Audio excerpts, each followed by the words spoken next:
अस्सलाम वालेकुम। तमाम आलम इस्लाम को मेरा प्यार भरा सलाम। मैं आपका मेज़बान अनवर हुसैन खलीफा, संजरी टूर्स एंड ट्रैवल्स आयोजित करसीसा। हाँ दोस्तों, ख्वाजा गरीब नवाज की ज़िंदगी एपिसोड नंबर 40, अजमेर के राजा और राजमाता पर हैबत। हिंदुस्तान में भी अहले खबर और साहिब नज़र रूहानियतों की कमी न थी।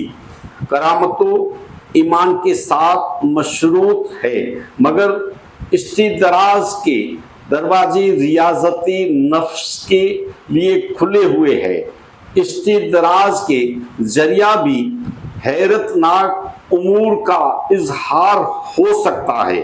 मजीद बड़ा, हिंदुस्तान में शहर भी अपने पूरे सबाब पर था।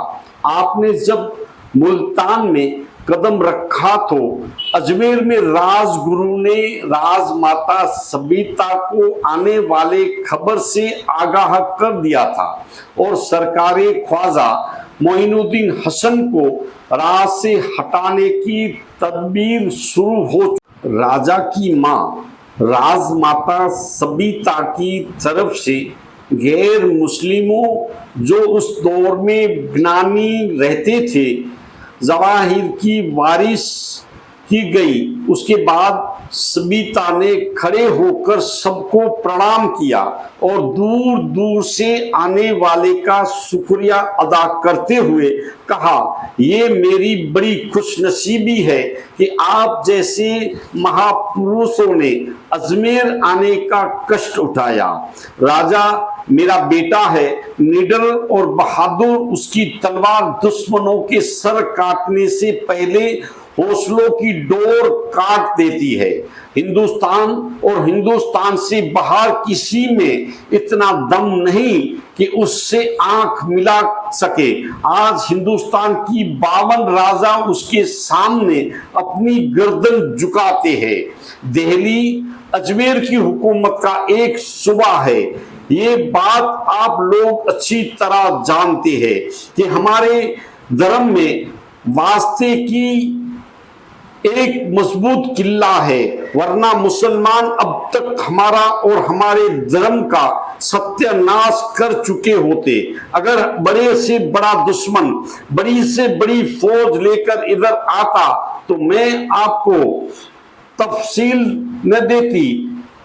मेरा बेटा उसके दांत खटे कर देते के लिए काफी था, मगर राजगुरु जी कहते हैं कि एक मुसलमान दुर्वेश अपनी रूहानी ताकतों के साथ मुल्तान तक आ चुका है और वहां से वह इधर का रुख करने ही वाला है। राजगुरु जी कहते हैं कि हमारी सारी फौजें मिलकर भी उस रूहानी कुव्वत का मुकाबला नहीं कर सकती। रूहानी कुव्वत का मुकाबला रूहानी कुव्वत ही से किया जा सकता है। अब ये मामला आप लोगों के सुपुर्द है, आप ही लोग जाने। जादूगर जयपाल जोगी का जवाबी किताब। राजमाता अपनी बात खत्म करके बैठी तो हिंदुस्तान का सबसे बड़ा जादूगर अपनी जगह से उठा। उसे उस अहम का सामरी कहा जाता था। उसके पास बड़े बड़े देवताओं के आशीर्वाद था।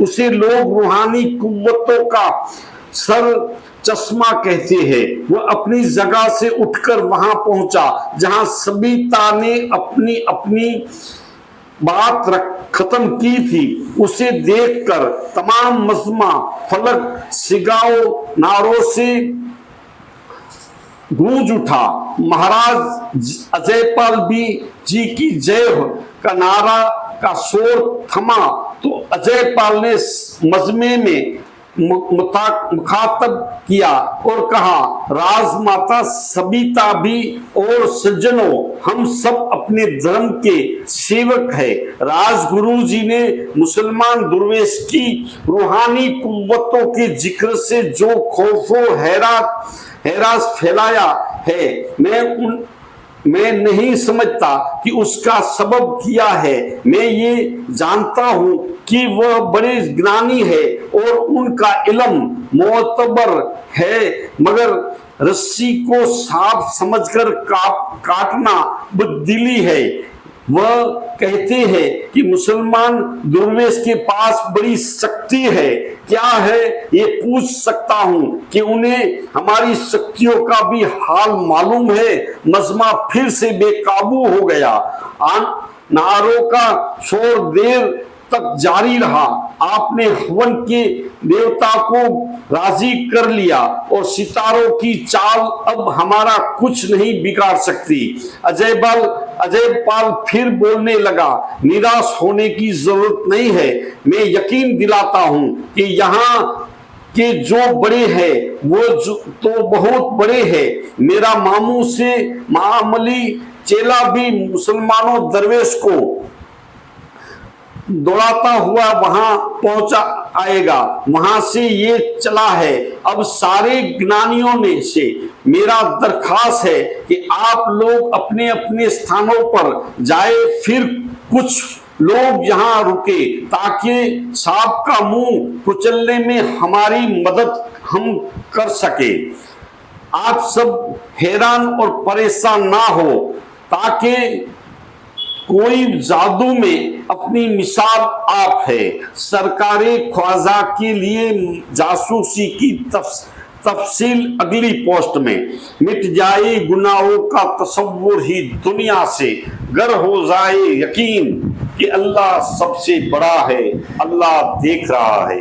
हाँ दोस्तों, गरीब नवाज की शान में एपिसोड दर एपिसोड आपकी खिदमत में पेश करने की कोशिश करते रहते हैं। दीजिए इजाजत, मैं आपका